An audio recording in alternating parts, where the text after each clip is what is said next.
அவர் நாசர்னே பேச மாட்டேன்ட்டு அவர் பெரிய பெரிய பட்டிமன்றமே எழுதி போயிட்டார். இந்தம்மா என் தங்கச்சி பர்வீன் சுல்தான் அப்பா அடமலை பெஞ்சு ஓஞ்ச மாதிரி என்ன பேச்சு, என்ன ஆற்றல், என்ன அறிவு. எல்லாருக்கும் முதல்ல வணக்கத்தை சொல்லிக்கிறேன். மேடையில் இருக்க பெரிய பெரிய ஜாம்பவான் அருமை அண்ணன் அறநிலைத்துறை ஒரு அமைச்சர், என்னுடைய 6 உயிர், என் உயிரின் உயிர், என் அன்பு அண்ணன் தமிழக முதலமைச்சரின் செல்ல பிள்ளை. அவருக்காக எந்த நேரத்துலையும் எந்த தூங்குறாரா இல்லையா, நான் கூட ஃபோனில் கேட்டேன், தூங்குறியா இல்லையானே நீ, ஏனே எங்கே போனாலும் எல்லா மீட்டிங்லையும் நிற்கிறிய, என்ன நடக்குது, படுக்கிற எல்லாம் தூங்கிக்கிட்டே நடக்கிறியா, இப்படிலாம் கேட்டேன் அவர்கிட்ட. அவ்வளோ அருமையான கடுமையான உழைப்பாளி அண்ணன் சேகர் பாபு அண்ணனுக்கு முதல்ல வணக்கத்தை சொல்லிக்கிறேன்.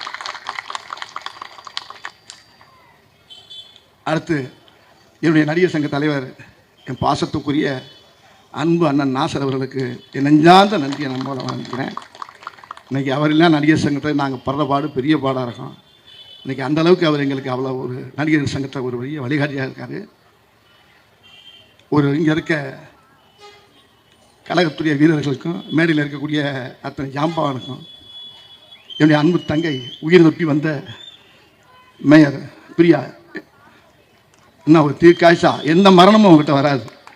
அந்த செய்தியை பார்த்து நான் கையெல்லாம் ஆடி போயிட்டேன். கடைசியில் ஒன்றும் இல்லை, வண்டிக்கு தான் சேரம்னா, வண்டி தான் சேரமாகும், நம்மளுக்கெல்லாம் ஒன்றும் ஆகாது. அது மாதிரி இன்றைக்கி ஒரு பெரிய சந்தோஷமான நாள். 234 தொகுதியிலேயும் முதல் தொகுதியான என்னுடைய தலைவன் தமிழக முதலமைச்சர் ஐயா ஸ்டாலின் ஐயாவுடைய தொகுதியில் இன்றைக்கி நான் பேசுகிறது எனக்கு ரொம்ப பெருமையாக இருக்குது, ரொம்ப சந்தோஷமாக இருக்குது.